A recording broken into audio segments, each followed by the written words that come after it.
다들 이제 케이스타 구경 한번 해보고 싶으신 분들이 꽤 많잖아요. 예. 저희 한국핵융합에너지연구원 홈페이지에 들어가시면 견학 신청이 있어요. 오! 네, 그래서 좋다. 이제 원래는 단체지만 네. 단체 있을 때 이제 껴서 몇 명도 이제 신청이 받는다고 하더라고요. 인사 시간도 많습니다. 여러분의 시간을 낭비해드릴 느리지만 쿨한 과학. 랩미팅입니다. 반갑습니다, 교수님들. 반갑습니다. 우리가 생각하는 전 자동화 시설은 그렇게 멀지 않아요. 이 전 자동화 시설 하면 우리가 제일 먼저 떠오르는 게 스마트 팩토리예요. 예. 네. 스마트 팩토리를 하면 우리가 생각해 컨베이어 벨트 위에 물건이 막 지나가고 로봇들이 딱 있어서 뭐 포장하든 아니면 이제 이거를 다시 합치든 쪼개든 뭐 이렇게 하잖아요. 근데 이거 핵융합 장치 너무 다른데? 라고 생각할 수 있잖아요. 그렇죠. 근데 이 돌아다니는 게 차가 아니라 더 커지면이라고 한번 생각해 볼게요. 그러면 로봇을 우리가 고정시킬 수 있을까? 컨베이어 벨트 위에 이제 물건을 옮길 수 있을까라고 생각이 드는 거죠. 그래서 얘로 중공업이 있어요. 그럼 배는 사실 컨베이어 벨트를 옮길 수가 없잖아요. 네. 그렇죠. 그럼 결국 로봇이 움직여야 되거든요. 근데 이 선박을 우리가 토카막으로 그냥 바꿔서 생각해 보는 거죠. 그러면 결국 로봇이 움직이고 토카막은 가만히 있고 이렇게 되면 이제 스마트 팩토리가 아닌 스마트 플랜트의 개념이 돼요. 이것도 전자동화 시설 중 하나의 개념이 되는 거죠. 그래서 이런 것들을 한번 해볼 수 있는 기회가 있어서 이렇게 이제 몸담게 됐고요. 근데 이제 우리가 생각했을 때 이 전자동화 시설이 너무 다양해요. 근데 이제 핵융합 시설들은 처음부터 설계할 때 이건 로봇 쓴다라고 생각하고 지금 설계를 하고 있어요. 예. 그렇기 때문에 진짜 스마트 플랜트가 되는 거죠. 그래서 전자동화 시설 중 하나예요. 예. 그래서 이제 제가 하는 연구들을 좀 소개시켜 드리려고 하는데 네. 그래서 이제 제가 하는 연구가 무엇이냐면 이제 핵융합 장치 여기 소모품이 존재한다 했잖아요. 네. 예. 그럼 소모품이 존재하니까 이 소모품을 어쨌든 바꿔야 되잖아요. 네. 그러니까 이제 설계 자체에서 고려를 해야 돼요. 네. 그래서 예를 들면 우리 TV 리모컨 있잖아요. TV 리모컨 배터리 바꾸는 방법 다들 그냥 뚜껑 열고 건전지 바꾸면 되잖아라고 생각하잖아요. 네. 근데 여기 손가락에 넣을 수 있는 공간이 있어야 이걸 들어 올리잖아요. 그렇죠. 그거를 설계부터 적용을 해야 되는 거죠. 그러니까 오. 이게 설계가 안 되면 이제 부품을 바꿀 수가 없을 상황이 생길 수 있는 거죠. 그렇죠. 우리 가끔 네. 약간 테무 같은 데서 물건 사면은 그런 문제가 가끔 있는 게 있어요. 배터리를 다 아주 잘 쓰고 뭐 갈아야 되는데 뭐가 없다든가. 예. 설계부터 잘 써야 됐는데. 예. 그래서 이제 이 부품을 어떻게 바꿀 것인지 어떠한 절차로 바꿀 것인지 그 절차에는 어떠한 로봇이 필요한지 그리고 그 로봇이 얼마나의 작업 공간이 필요한지 이것까지 파악하는 게 이제 저 연구의 주된 목적이에요. 그래서 이게 대한민국 한국 핵융합 시설 레이아웃의 사진이에요. 네. 우리가 생각하는 토카막은 사실 그냥 도넛 모양이잖아요. 네. 근데 생각보다 뭐가 복잡하게 건물들이 막 있잖아요. 아마 온라인에는 이 레이아웃이 공개된 게 처음일 거예요. 네. 공개돼도 됩니까? 저희 과제 책임자 분께서 허락을 해주셔서 이 버전은 공개 가능하다. 이 텍스처가 빌딩은 좀 다른 이유가 이 버전이 좀 다 달라요. 그래도 이제 설명을 위해서 들고 왔는데 이 핵융합 시설 안에 저기 빨간색 박스 돼 있는 게 토카막 빌딩이라는 거예요. 네. 근데 이 토카막 빌딩 말고 이 전체 시설 레이아웃을 설계할 때 지금 뭐 대략적으로 10개 넘는 그룹들이 합쳐서 만든 게 저 성과물이에요. 근데 이제 그룹마다도 박사님들이 많이 계시잖아요. 근데 우리 조별 과제 생각해 보시면 10개의 그룹에서 나오는 성과물이 서로 연계가 돼요. 네. 그러니까 내가 만든 어떤 결과물이 옆에 팀의 결과물에 영향을 줄 수 있는 거죠. 왜냐면 난 이만큼 공간이 필요한데 이쪽에서는 이만큼 공간이 또 필요한 게 중첩이 되는 거죠. 이런 것들이 있는데 이제 오늘 이런 걸 다 설명드리면 너무 복잡하잖아요. 그래서 레이아웃 안에서도 토카막 빌딩, 이 토카막 안에서도 저기 빨간색 박스, 저기가 토카막이에요. 그래서 이 토카막 안에만 일단 이야기를 오늘 한번 해보려고 해요. 네, 그래서 아까 전에 제가 설명드렸던 진공용기 블랑켓 다이버터 이 중에 이 블랑켓과 다이버터는 소모품이라 했잖아요. 네. 결국 이 두 개를 진공용기 밖으로 꺼내야 돼요. 소모품이니까 갈아줘야 네. 되니까. 근데 이걸 지금 화면은 케이크 썰듯 이제 반으로 쪼개놓은 예. 그림이거든요. 네. 근데 이걸 뒤집어서 바깥에서 보면 이런 식으로 보여요. 근데 이 안에서 아까 그 큰 블랑켓이랑 다이버터를 빼야 되는 거죠. 결국 방법이 구멍을 뚫어요. 뚫는데 이게 진공용기잖아요. 네. 뚫으면 진공이 빠지잖아요. 그렇죠. 그래서 이제 여기에 통로를 하나 달아서 이제 문을 달아요. 문을 달아서 진공을 잡아줘요.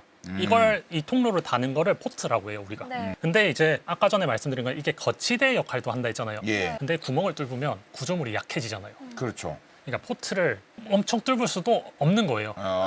그리고 또 이걸 문을 막는다고 해도 이 안에가 너무 진공이 높으니까 조금씩 진공이 새요. 그래서 포트를 많이 만들면 이제 진공도에도 영향을 주고 구조물도 약간 약해지는 케이스가 있어요. 그러겠네요. 그래서 그러면 일단은 한번 생각을 해보자요. 토카막을 설계할 때 어떤 걸부터 고려해야 되는가. 네. 그래서 토카막의 추구미는 무엇인가? 네.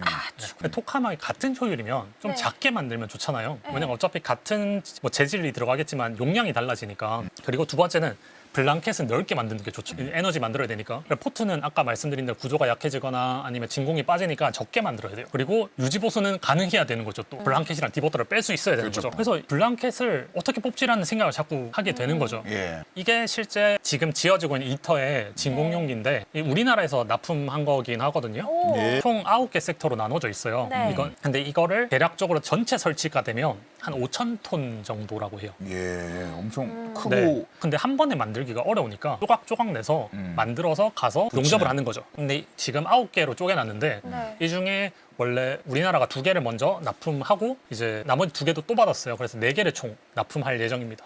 예. 근데 이게 만들 수 있는 나라가 몇 군데 없어요. 오. 그럴 것 네. 같아요. 이게 엄청 시간도 많이 걸리고 네. 어렵고 한 번 만들어 본 것과 안 만들어 보는 차이가 엄청 크다고 하더라고요. 납품은 이제 네. 기업이 하는 거죠. 네, 기업이 이터에 이제 수주를 받아서 하는 거죠. 이 우와. 진공용기 하나가 한 이 섹터라고 하는데 이 부분을 한 400톤 정도 돼요.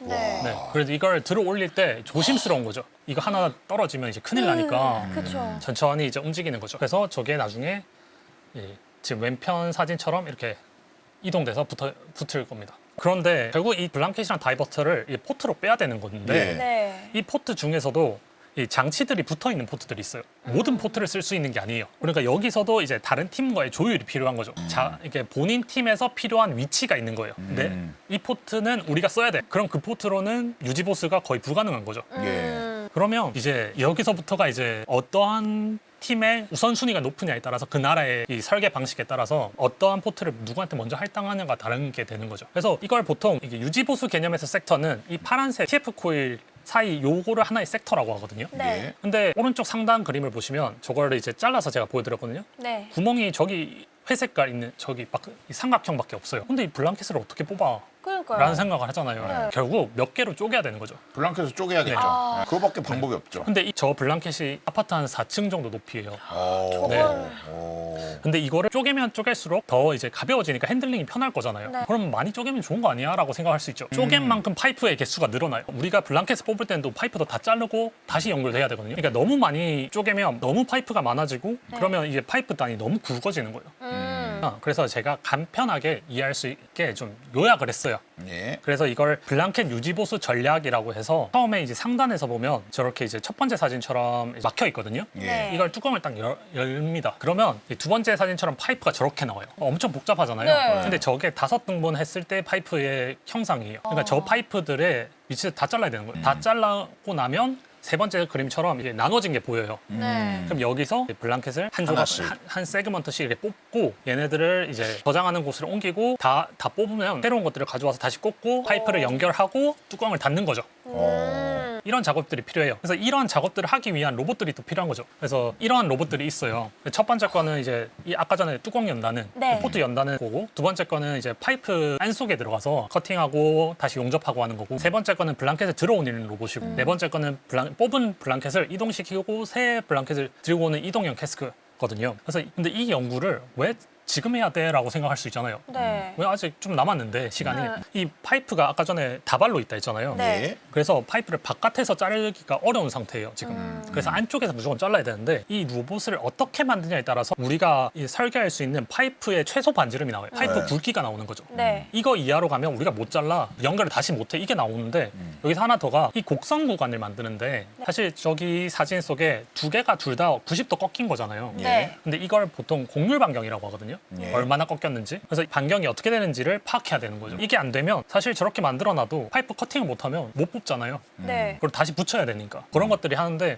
여기서 이제 요약을 해놨지만 저 작업 사이사이에도 다른 로봇들이 조금 더 추가될 확률들이 있어요. 그리고 파이프를 끊었으면 이제 블랑켓을 뽑아야 되잖아요. 네. 저게 바로 블랑켓을 들어올리는 로봇암이에요. 근데 여러 버전들이 있는데 여기 첫 번째 사진을 이제 실제 블랑켓에 대입했을 때 옆에 네. 사람이 조그만하게 네. 보이는 거 보이죠? 네. 저게 이제 성인 남자 키예요. 뭐요? 이 결착하는 인터페이스라고 하는데 네. 이 블랑켓에 그게 설치가 돼 있고요. 아, 그거에 약간 또 자- 도킹을 한 네. 방식으로 이렇게. 잡을 수 있는 구조를 잡을 수 있게. 구조를 이제 설계를 해놓는 건데 예. 이걸 설계를 해서 이제 어떻게든 딱 부착할 수 있게 여기 빨간색 박스가 2개 있죠. 네. 저게 자석이에요. 그래서 지금은 노란색 점선으로 잘라 놓으면 만약에 우리가 네. 바깥쪽에 있는 아웃보드라고 하는데 저거는 그냥 들어 올릴 수 있을 것 같잖아요 지금. 근데 만약에 자석팀이 저걸 조금 더 안쪽으로 옮기고 싶다 하면 그때부터 비틀어서 올려야 돼요. 마치 그 문에서 큰 책상을 통과하듯이 그냥 똑바로 못하고 이렇게 틀어가지고 네. 이렇게 꺼내는 것처럼요. 근데 네. 자석의 위치는 이 플라즈마 컨트롤에 영향을 주거든요. 그렇기 때문에 그 자석팀이 원하는 위치들이 딱 있어요. 이제 그거를 고려해서 우리는 이제 만들어야 되는데 여러 팀들의 조별 과제인 게 나의 결과가 다른 팀에 영향을 줄 수 있는 제가 필요한 미터가 딱 있는데 그거보다 이제 다른 구조물이 안쪽에 들어온다. 그럼 이제 우리가 이 안쪽에 들어가는 걸 만들든가 못 만들면 이제 그쪽 팀에서 이제 다시 또 바꿔야 되는 거죠. 아, 조별 과제라는 게 그게 막 이렇게 잘 되는 경우가 많지 않거든요. 맞아. 네, 그래서 지금까지는 어떻게 보면 계속 이제 한 파트씩 그 기술들을 업그레이드 해왔고 조별 과제가 엄청 오래되면 이제 또 잘 될 수 있으니까요. 네. 근데 다들 베테랑 분들이셔가지고 이야. 서로 팀들을 많이 이해하고 계셔가지고 아, 네. 그렇군요. 그래서 이렇게 블랑켓을 뽑았으면 이제 블랑켓은 어디로 가냐? 블랑켓을 이렇게 뽑으면 저기 빨간색 박스에 들어있는 저런 이동형 캐스트에 담깁니다. 네. 그래서 바깥으로 빠지는 거죠. 생각해볼게 하나씩 빼면 어느 세월에 다 빼. 그러면 동시 작업해야 되지. 네. 이게 EU 데모에서 하는 건데 동시에 작업을 이제 몇 개를 할 수 있냐를 이제 연구한 거죠. 그래서 여기서 이제 블랑켓을 제거하고 뭐 파이프를 제거하고 파이프 커팅하고 밑에 다이버터 빼고 이런 걸 동시에 하는 건데 생각해보니 이게 우리가 블랑켓이 아까 이렇게 엄청 크다고 했잖아요. 네. 근데 이거를 한 번에 동시에 많이 뽑으면 머리에 무거운 왕관을 쓰는 거랑 똑같이 머리가 무거워지잖아요. 근데 그러면 구조물을 엄청 더 튼튼하게 만들어야 되는 거죠. 밑에는. 그러네요. 그러니까 이제 동시에 작업하는 개수는 또 구조물의 이제 강성이랑 또 연결되는 거죠. 우리가 많이 한 번에 뽑을 수 있는 기술이 있다 하더라도 이 구조물이 못 받쳐주면 한 번에 다 못 뽑는 거고. 근데 또 그래서 적절선을 또 찾아야 되는 거죠. 얹혀 네. 있으니까. 얹혀 있으니까 이게 그대로 하중을 받아버리는 거죠. 아. 네. 동시 작업이 필요하지만 네. 이제 동시 작업을 몇 개 하냐에 따라서 아래 구조물의 강성이 달라지는 거죠. 그리고 이러한 로봇들을 개발하려면 이제 환경 자체가 중요하잖아요. 토카막은 항상 우리 밝은 것만 봤잖아요. 근데 실제 토카막 안에는 진공용이니까 어두워요. 그래서 실제 이제 사람이 들어가게 되면 헤드랜턴을 끼고 들어가서 보거나 아니면 조명 큰 거를 밝은 거를 쓰거나 이렇게 하거든요. 지금 실험 장치들은 대부분 사람이 들어갈 수 있어요. 와, 저 오른쪽 진짜 사람이 들어간 거예요? 사진? 네, 케이스타 안에 들어간 사진이요. 되게 네. 신기하네요. 그런데 이제 우리가 전기를 발생하기 시작하려면 이제 사람이 들어갈 수는 없는 정도가 돼요. 극한 환경이라서. 네. 그래서 어떠한 환경인가라고 하면 이제 자기장, 그다음 고진공, 고온, 네. 일부 방사선이 조금 나와요. 사람은 못 만지는데 로봇은 만질 수 있는 정도로. 어. 네. 그러니까 여기서 이제 자기장이나 뭐 이런 것들이 있으니까 못 쓰는 센서들이 발생하는 거예요. 그리고 작업을 하면 이제 원래 그 주변이 더러워질 수 있잖아요. 그렇죠. 근데 더러워지면 토카막에 플라즈마에 영향을 주니까 더럽히면 또 클리닝을 하거나 아니면 아예 시작부터 안 더럽히거나 두 가지 선택 중을 하나를 해야 되는 거죠. 야, 네. 진짜 로봇이 있어야겠네요. 네. 그래서 이게 비슷한 분야가 있어요. 우주는 극한 온도에다가 뭐 진공도 있고 그다음 무중력이고 뭐 이렇게 되다 보니까 쓸 수 있는 것들이 한계가 있어요. 그리고 원자력은 어떻게 보면 좀 고방사선이고 그런 것들의 이제 기술들을 좀 가져와서 네. 핵융합에 쓸 수 없냐라고 물어보시는 분들이 있어요. 네. 예. 근데 이제 조건 자체가 바뀌어지면 로봇은 다시 설계해야 되거든요. 결국 특정 부품을 가져오더라도 결국 우리에 맞게 바꿔야 되고 아까 보시면 알겠지만 이 핵융합 장치 전체의 효율성에 영향을 줘요. 그러다 보니까 이게 그냥 가져와서 쓰는 거랑 최적화를 해서 쓰는 거랑 이 장치의 효율이 다르다는 거죠. 그렇죠. 에너지 생산이나 이런 거 할 그렇죠. 때. 왜냐하면 쉬는 시간이 달라져요. 왜냐하면 저 작업을 할 때 동안 핵융합을 못 발생하잖아요. 그러니까 얼마나 짧게 유지보수를 할 수 있냐가 또 기술이 되는 거예요. 네. 지금까지는 대부분 다 실험 장치들이니까 제일 우리가 모티베이션 받을 수 있는 게 이터에 쓰려고 만들고 있는 로봇 장치들이에요. 아까 보셨던 다이버터 기억나시죠? 네. 발전급이 되면 훨씬 더 이제 크기가 달라지겠지만 네. 이터 사이즈로 보면 한 사람 크기 정도 되는 거죠. 저희 실제 아. 디버터. 오야. 근데 이것들을 이제 장착하고 뽑고 할 수 있는 것들이 필요해요.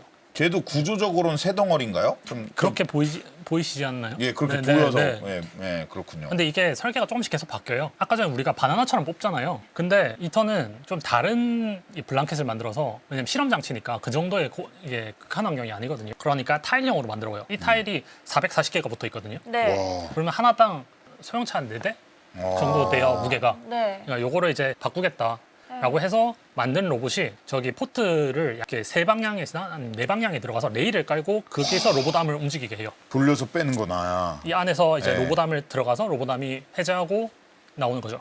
어. 근데 이렇게 하려면 우리가 진공을 깨야 되거든요. 그러니까 그냥 이 진공 깨면 아까 말씀드렸지만 또 시간이 걸려요. 진공을 다시 잡는데. 그러니까 이게 확실치 않을 수 있잖아요. 네. 고장 났는지 안 났는지 부서졌는지 안 났는지. 그러니까 검사 장비를 만든 거죠. 이건 프랑스에서 만든 건데 토카막 안에 들어가서 안에를 내부를 볼 수 있는 장치죠. 이런 것들은 토카막 밖에 대기하고 있다가 같이 진공을 잡는 거죠. 그러다가 이제 뚜껑 열고 투입. 그러니까 이제 진공을 굳이 뺄 필요는 없는 거죠. 그렇게 되면. 그래서 이러한 로봇들을 가장 잘 연구를 하는 게 바로 영국입니다. 그래요? 어. 뭐 미국, 뭐 일본 이런 데가 아니군요. 네, 영국에서 가장 유명한 게 로봇한 붐이라고 하는 거랑 이제 매니플레이터 로봇이라고 이제 마스콧이라고 하는 두 개가 대표적이거든요. 근데 이게 영국의 원자력청. 근데 여기가 이제 엄청난 인원수로 이제 엄청 많은 로봇 종사자들이 있어요. 네, 그래서 이게 많은 연구들을 하고 있는데 실제 이 붐이라고 하는 로봇 암에 앞에 마스콧이라는 로봇이 달려서 작업을 하는 거예요. 근데 이제 이 마스콧이 얼마나 정교하냐면 젠가를 할 정도예요. 그래서 유튜브에 보면 네. 2명의 조종사가 저 젠가를 하고 있는 영상이 올라와요. 이야. 와. 저거랑 똑같은 모형을 만들어 놓고 똑같은 로봇암으로 계속 훈련을 하는 거죠. 그리고 테스트도 해보고. 제가 여기 UKA를 방문했을 때 가장 놀란 게 이제 디지털 트윈 시스템이에요. 그대로 옮겨놨어요. 부품이 대략 한 2천 몇백 개를 그 CAD 파일 전체의 설계도를 그대로 디지털 트윈에서 로봇이 움직일 때 어떻게 움직일 것인지를 다 시뮬레이션 해보고 움직이게 되는 거죠. 이 한국핵융합에너지연구원이랑 UKA랑 같이 로봇 공동 연구를 하고 있습니다. 그렇구나. 그래서 이 부분에 대해서는 아직 공개가 불가능해서 알겠습니다. 오늘 자료에서 좀 빠져 있습니다. 가상으로 만든 그렇죠. 이제 똑같은 네. 장치가 있는 거죠. 디지털 트윈이 있다. 그래서 거기서 이렇게 미리 다 해보고 실제를 한다. 네. 네. 그리고 이제 그 장면에서 옆에 사진이 하나 더 있거든요. 여기가 이제 실험 공간인데 이 운동장만 해요. 제가 처음 갔을 때 세어봤어요. 도대체 몇 개의 팀이 운영 중인가. 네. 그때 23개의 팀이 운영 중이더라고요. 그리고 이제 물어봤는데 23개 팀이 저기서 이제 테스트를 중인데 저 공간을 할당 못 받아서 대기하는 팀도 있다더라고요. 네, 그 기간 동안만 하고 그 로봇이 연구가 끝나면 다른 팀이 와서 그 자리에 또 다른 연구하고 이런 식으로 하는 거죠. 그래서 저 자리 잡는 것도 이게 치열하다고 하더라고요. 중국을 정말 다 한다 보시면 돼요. 다 하는데 네. 좀 특이한 것들만 좀 가져왔어요. 이 로보담 EAMA는 아까 검사 장비 기억하시나요? 프랑스에서 만들었다는 거? 네. 예. 그 장비를 이제 로봇암을 단 거예요. 앞에를 바꿔서 프랑스랑 공동 연구를 하게 된 거죠. 공동 연구를 네. 했군요. 그래서 하는데 그리고 두 번째 거는 이 토카마간에 드론을 띄우겠다는 생각을 해요. 괜찮은 것 같은데? 근데 진공이잖아요. 네. 그러네. 못 늘잖아요. 그럼 이걸 어떻게 할까라고 곰곰이 생각해 보니까 뭔가를 넣어야 될 것 같은 거예요. 그래서 제가 이제 물어보니까 질소를 넣는다. 질소만 넣으니까 또 빼는데 또 상대적으로 쉬운 거죠. 그러니까 그러면 어렵게 이렇게 로보다만 만들고 드론으로 하겠다라는 컨셉도 많이 개발하고 있어요 이미. 네. 네, 그러기 때문에 그냥 돈을 들이붓고 있거든요. 그래서 여기 밑에 아까 사진 속에 네. 보시면 그 챔버를 하나 만들었어요. 네. 저기에서 드론을 띄워서 돌려보는 거죠. 잘 나는지. 잘 그러니까 이제 날았어요? 여기서 이제 중요한 점이 중국이 이제 슬슬 공개를 안 하기 시작해요.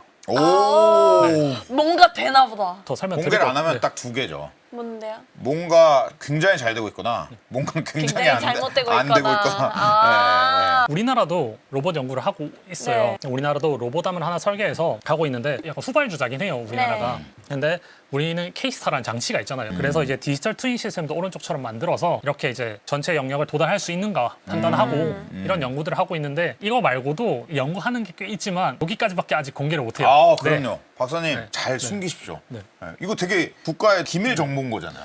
이게 아까 디지털 트윈도 말씀드렸지만 이 로봇이 어느 환경에서 운영되냐에 따라서 역으로 계산될 수 있는 것들이 꽤 많아요. 정보들이 점점 이제 연관성이 하나씩 있어지니까 이 로봇 분야에 논문을 잘 안 내기 시작해요, 사람들이. 네.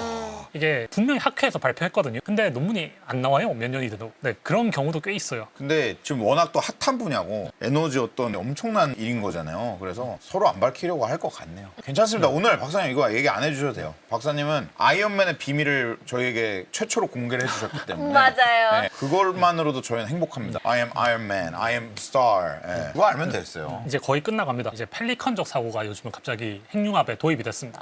이걸 가장 잘하는 사람이 일론 머스크죠. 네. 그쵸. 네, 쏘아보고 고치고 쏘아보고 고치고. 근데 이게 왜 그러냐면 이게 핵융합 장치 짓는데 이게 인력 투입이 좀 많이 되거든요. 예. 아까 이 조별 모임이라고 했던 거부터 시작해 보면 그래서 전 세계가 핵융합의 진심인 게 중국은 지금 이스트라는 장치를 가동하고 있거든요. 예. 네. 그래서 베스트라는 장치를 건설 중에 있어요. 근데 여기서 아까 약간, 보셨던 거는 CFETR이라고 또 실험 장치가 하나 있잖아요. 네. 네, 그것도 또 설계 중에 있어요. 원래 이 핵융합 분야의 그러니까 과거의 트렌드는 이 작은 장치가 하나 있으면 이제 데모를 해보고 이제 발전소로 간다. 그 사이에 뭐 이게 증식 블랑켓 테스트도 해보고 뭐 트리튬 하는 것도 있는데 이렇게가 약간 흐름이었다면 이 펠리컨적 사고가 붙으면서 이 장치 만들어보고 다음 장치 만들어보고 이게 이런 순서가 돼버렸어요. 그래서 중국은 지금 베스트 만들고 CFETR도 또 설계하고 그다음 미국은 방금 자료 보시면 D3D가 있는데 스파크 장치를 지금 건설 중에 있고 다음에 아크란 장치도 이미 준비 중에 또 있어요. 그리고 일본은 JT60SA라고 지금 이제 한번 업그레이드 시켜가지고 또 하고 있는데 페스트라는 장치를 또 준비를 하고 있다는 말은 들었어요. 그리고 영국도 스텝이라는 장치를 또 준비하고 있고요. 그래서 이탈리아도 이번에 또 DTT라는 핵융합 관련 장치를 준비하고 있고요. 그래서 좀 진심이긴 한데 다만 이 장치만 짓는 게 아니라 영국에서는 또 대학원생들 과정한테도 이제 엄청나게 지원을 많이 하기 시작했고요. 그리고 핵융합 종사자들을 이제 2,200명을 더 늘리겠다라고 지원 사업도 이제 준비한다고 들었어요. 그러니까 이제 어떻게 보면 전 세계가 이제 투자를 하기 시작하는 거죠.